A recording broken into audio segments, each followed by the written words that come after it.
Assalamualaikum warahmatullahi wabarakatuh. Perkenalkan, nama saya Fatiyah Alifa Arianda, NIM 192333032, berasal dari Prodi D3 Manajemen Pajak, mata kuliah Manajemen Keuangan 2, dosen pengampu Megawati SEMM. Baiklah, materi kita pada pertemuan pertama ini adalah sumber-sumber pendanaan dan efisiensi pasar modal. Di slide 1 ada pasar uang dan pasar modal. Pasar yang kita kenal bukan hanya pasar konvensional, tempat menjual barang dan jasa secara langsung. Ada satu pasar lagi yang bernama pasar abstrak, yang tidak ada barang atau jasa yang diperjualbelikan, tapi ada modal atau uang yang digunakan sebagai komoditas. Pasar uang sendiri ialah salah satu pasar yang ramai digunakan sebagai transaksi hingga saat ini. Pasar ini dianggap mampu memberikan keuntungan meski secara risiko juga tidak besar. Apalagi komoditas yang diperjualbelikan cukup abstrak dan tidak stabil harganya. Di slide kedua itu ada terkhusus untuk mengenal pasar uang dan instrumennya.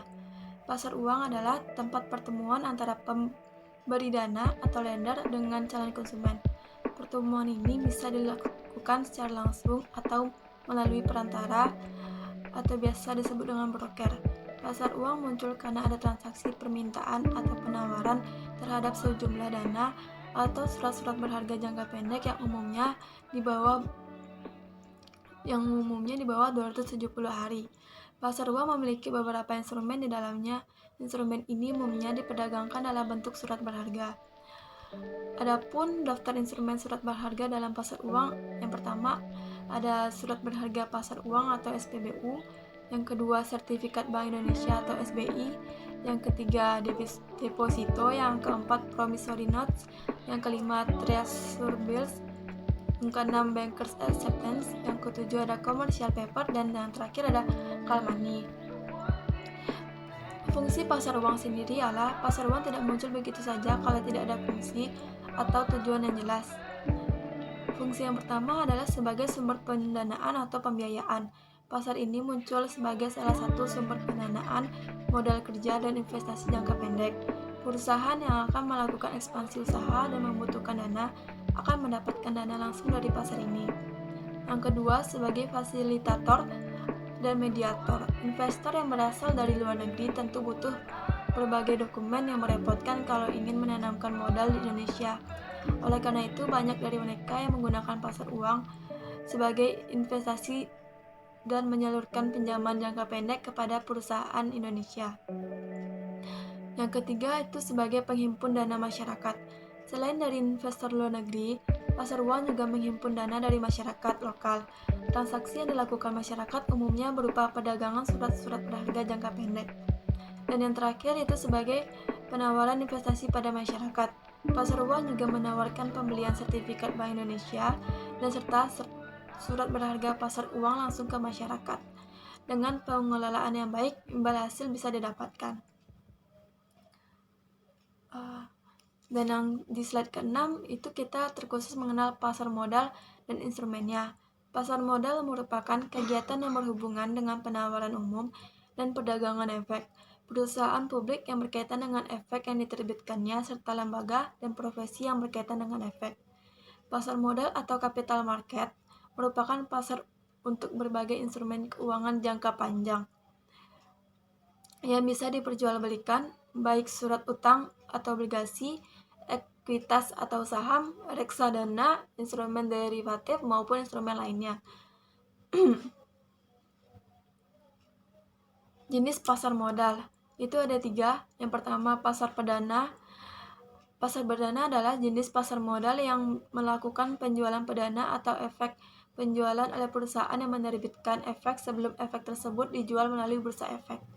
Yang kedua itu ada pasar sekunder, dan ketiga bursa paralel.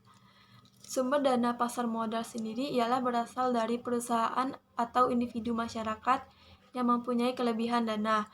Dana tersebut diinvestasikan melalui pembelian instrumen pasar modal yang berupa saham atau obligasi. Keuntungan saham berupa dividen dan capital gain, sedangkan keuntungan obligasi berupa bunga. Perbedaan pasar uang dan pasar modal sendiri ialah dari produk yang diperjualbelikan. Produk yang diperjualbelikan berbeda antara dua pasar ini. Kalau pasar modal umumnya memperjualbelikan saham, obligasi, hingga reksadana. Sementara pasar uang memperjualbelikan surat berharga pasar uang atas BBU, sertifikat Bank Indonesia, deposito, promissory notes, hingga treasury bills.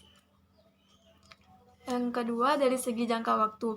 Jangka waktu pasar uang biasanya pendek dan kurang dari setahun. Ada yang beberapa bulan saja karena pasar ini banyak digunakan untuk pemberian dana sebagai usaha. Pengembalian juga berjalan cepat sesuai kesepakatan. Jangka waktu pasar modal memiliki jangka waktu yang panjang meski pada periode tertentu banyak pelakunya yang harus memutar dana untuk menjual atau membeli saham. Hal ini dilakukan untuk terus mendapatkan untung. Yang ketiga, dari segi otoritas. Otoritas tertinggi dari pasar uang adalah Bank Indonesia. Sementara pasar modal kalau di Indonesia ada Bursa Efek Indonesia. Terakhir itu dari segi risiko. Secara umum risiko untuk dua pasar ini sama-sama besarnya.